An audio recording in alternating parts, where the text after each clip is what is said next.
So good morning students. This is the 7th lecture on nodule theory. We prove one theorem here, that if D is a division ring and M is a D module of finite rank N and X is a subset of M with each xi non-zero, then two things. If X is linearly independent, then it makes a basis, and second, if X generates M, then X also makes a basis. So we first show that if X is linearly independent, then it makes a basis. So this is easy because if X is linearly independent, then this becomes the maximal linearly independent subset in M.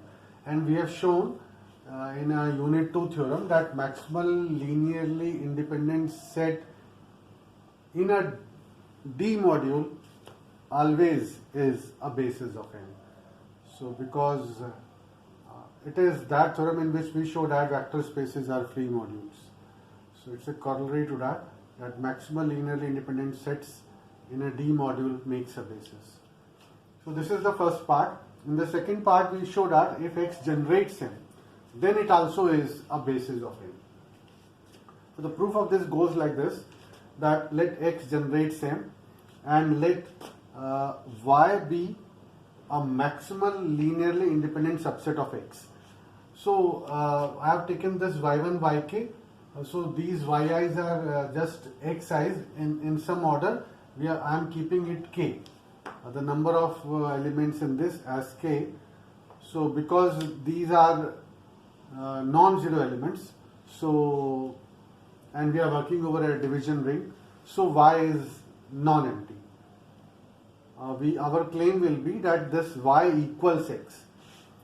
So if there is a y which is in x but not in y, then y, because it was maximal, so y union this small y is linearly dependent. Now because it is linearly independent, there exists r, r1, rk not all 0 in D.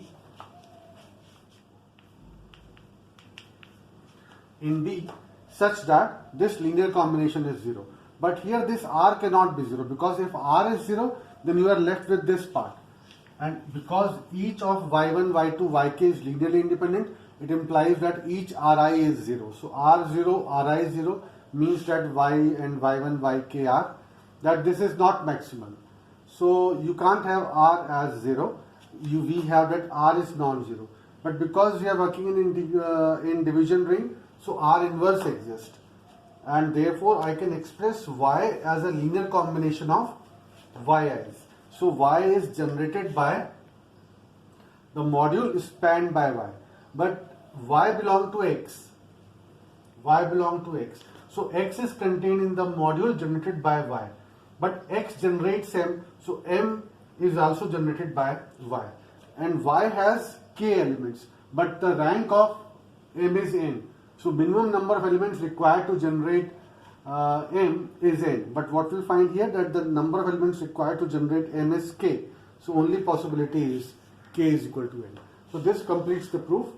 And one example which I would like to give before closing this, that this part of the theorem, first part, is not true when the ring is PID and M becomes a free module which is finitely generated. So the example goes like this, that if M is a free and finitely generated module over a PID, and let's take this as the module, Z direct sum Z, then these two elements, 2, 0 and 0, 1, are linearly independent but does not form a basis.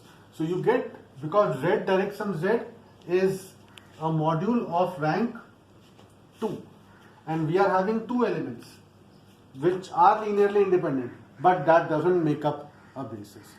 So the first part of the theorem is true for division ring, but doesn't hold true for PIDs. The second part is of course true for such rings, and we shall prove this in our next theorem in the next lecture. Thank you.